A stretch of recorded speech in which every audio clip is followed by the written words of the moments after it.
Newsflash, you weren't born unconfident. Your mind just got rewired with self-doubt somewhere along the way. And the good news is this. With the right tools and mindset, you can literally reprogram your mind for confidence. And in today's video, I'm going to share with you 7 neuroscience-backed hacks to do exactly that.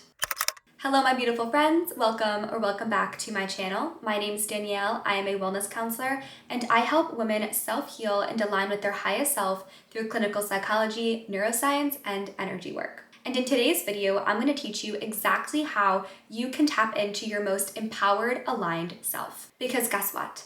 You already have inside of you all of the tools you need to radically change your being. Those pesky symptoms you can't seem to solve are actually insights to the deeper root cause.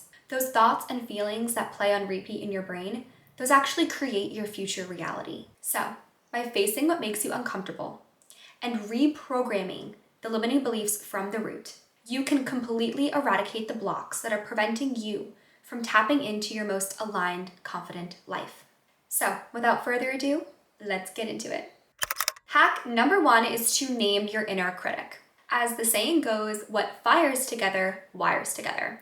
If you are someone who is feeling disempowered, a lack of confidence, or extreme self-doubt, then it is most probable that your neural pathways have been primed with self-criticism. What that means is the thoughts that you think on a consistent basis, your brain decides to just program as a setting, as if you were to set your phone or a computer program. And the more often you think certain things, the stronger the neural pathway in your brain is. Because this has become such a habitual programming and way of thinking for you, step number 1 is to simply name and become aware of your inner critic. What this does is externalizes the programming and makes it easier to rewire. You could even give it a little fun nickname to make it playful. So instead of thinking, I'm not good enough, you can instead pause and rewire that thought by saying, oh, that's just critical Karen at it again. This simple act creates psychological distance. Naming the voice instead of succumbing it activates your prefrontal cortex. And that is what gives you the space to observe the situation instead of react to the situation. Here's exactly how to apply this. Write down in a journal all of your most common self-critical thoughts, or make sure you have a list on your phone so whenever thoughts pop up throughout the day, you can jot them down. Then get into a really reflective headspace and start to ask yourself, what is this self-criticism? What is this self-doubt? What is critical Karen trying to protect me from? Remember, your subconscious mind is primed to keep you safe. So if you have a strong neural pathway for self-criticism, there is a reason why. For some reason, your subconscious thinks this is keeping you safe. So allow all of your juicy thoughts, memories, and experiences to flow out on paper. And then once you're done, rewrite the story. Tell yourself, thank you, critical Karen, for trying to protect me, but this is actually my truth. This is actually my reality. And then rewrite the story, and whenever critical Karen comes up again, then make sure to pull up your phone, pull out your journal, and read your truth. Align with the energy of what you would rather believe. Hack number 2 is to do confidence reps or mental rehearsal. Your brain does not know the difference between what's real and what's imagined. So you can actually use this to trick your mind into thinking that you have done something confidently or you will do something confidently. You also have this really cool thing called neuroplasticity, which means that your brain is able to change. And the best way to do this is through activating emotion and through repetition. When paired with a specific emotion, visualization activates these same neural pathways as if you were actually doing it. Elite athletes, Olympic gold medal winners, and actors use this all the time. So here is how to apply mental rehearsal, or what I like to call confidence reps. Spend 2 to 5 minutes every single day. This could be the length of a really lovely song that you like to listen to.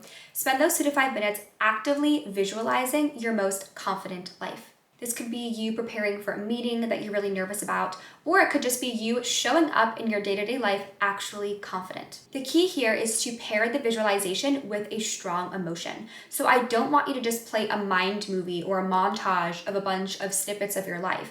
I want you to actually bring that visual down into your heart space and feel the confidence, feel the peace, feel the excitement, feel it all radiate throughout every cell and fiber of your being. By feeling the sensation of confidence in your body, that is when your brain begins to believe it to be true and rewires those neural pathways. Hack number 3 is posture equals programming. Your body's posture actually influences the brain. Just as much as the brain gives signals to your body then sends signals to your brain.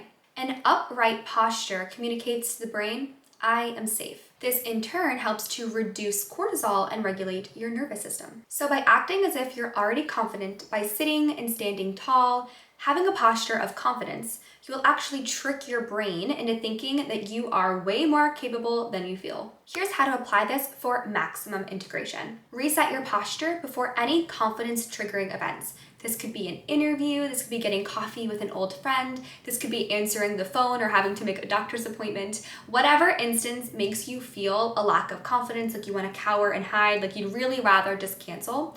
Reset your posture, stand tall, sit tall, close your eyes, take a few deep breaths, and you can even pair this with some affirmations.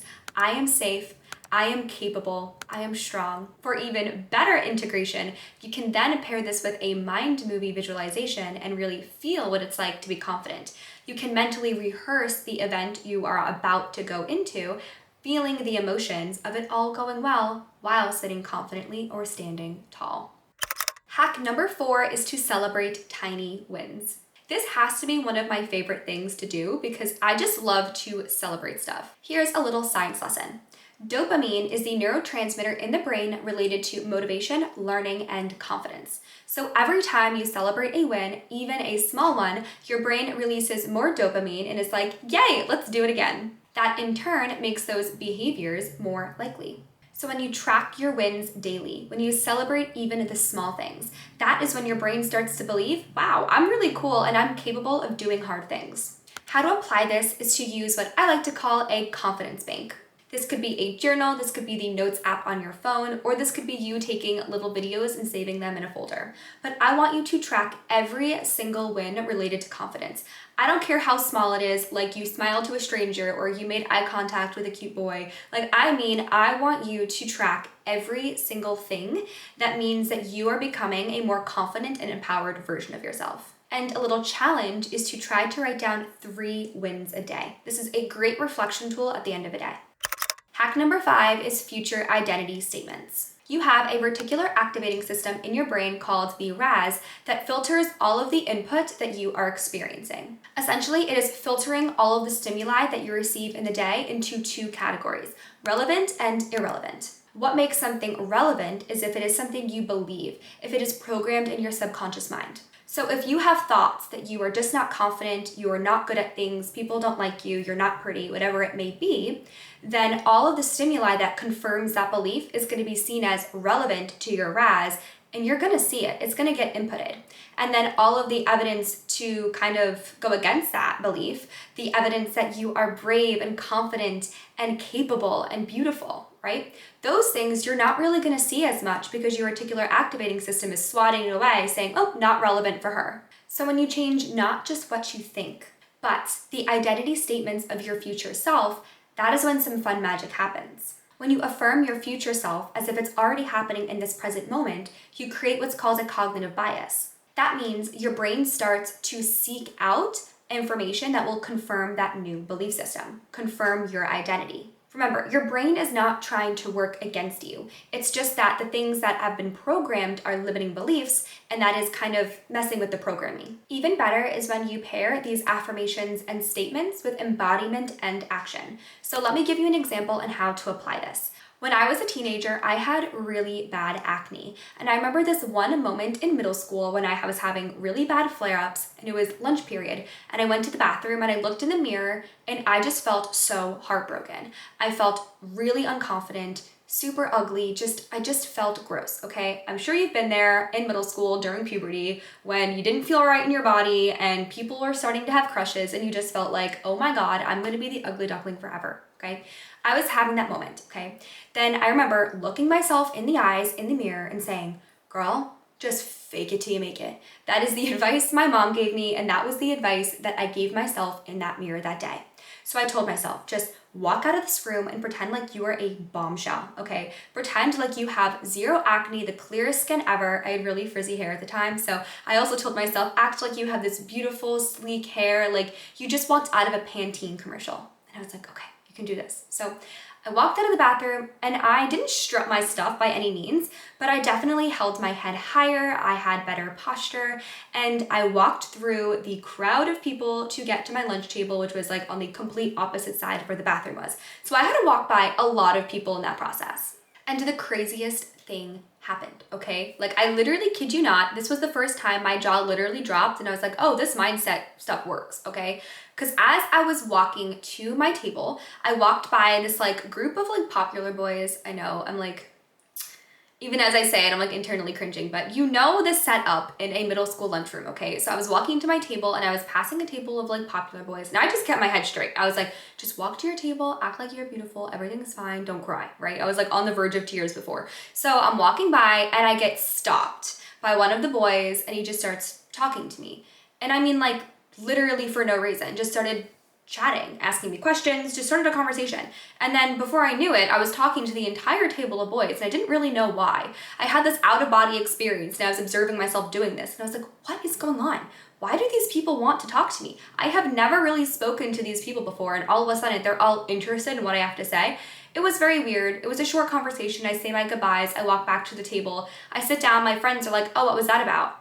I have no idea what that was about, right? But now looking back as an adult doing this work with clients, I realized something changed with my energy, right? I looked in the mirror, I changed my thoughts, I changed my belief systems in that moment, and I said, act like you are beautiful. Act like you have none of these issues. Act like you are confident. Fake it till you make it.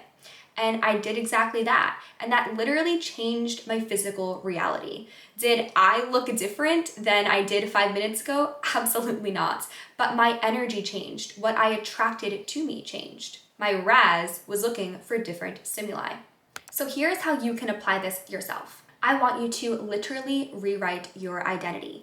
Open up a journal, write down the old way of thinking, your old belief systems about who you are. And then I want you to write the complete opposite and write down what you'd rather believe to be true. And those are the statements I want you to say out loud every single day in the mirror. Look yourself in the eyes, say those statements, and feel what it's like to truly embody that statement. And then I want you to go out and make decisions based on those new statements. So I looked myself in the mirror and I said, you are beautiful. Act confident. Act like you just walked out of a Pantene commercial. And then I did. I strutted my stuff. I had my shoulders back, my head held high. I wasn't cowering. I was walking as if I literally just walked out of a Pantene commercial, and the life around me started to change. Hack number 6 is to speak to yourself as if you would a small child. The nervous system is shaped by attachment and language. So harsh inner dialogue actually keeps you in fight or flight. Whereas warm, friendly, comforting language actually makes you feel relaxed and activates your parasympathetic nervous system. So ask yourself, what would a kind, supportive, loving parent say to me right now if I was a small child? Be that inner safety voice that you need. Apply this by taking out your journal and asking yourself, what would I say to my child or a small child if they felt the same way that I did right now? You can write out a whole script if you want to. And then I want you to actually record yourself saying it on voice memos or whatever recording app that you have on your phone or computer. And then whenever you need a confidence boost, I want you to play the recording. Your subconscious mind is so much more susceptible to change and rewiring when it hears your own voice. It kind of like sneaks past the security guard in your mind. Hack number 7 is to surround yourself with the right people, because confidence is not just internal, it's relational. We are biologically wired for connection, and we have these things called mirror neurons in our brains that help us do so. These mirror neurons stimulate what you see in other people. Have you ever noticed that when you make a new friend and you start hanging out with them all the time, you start to pick up some of the weird quirks they have or the way they say things?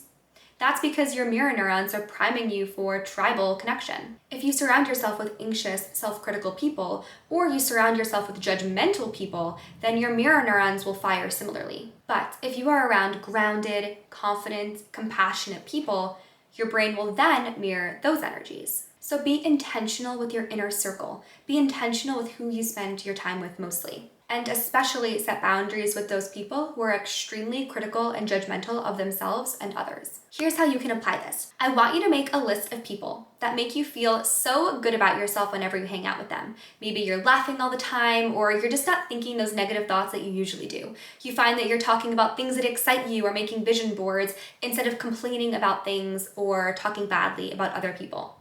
Make a list of all of your friends and all of the people in your life that make you feel just so warm and cozy whenever you're with them.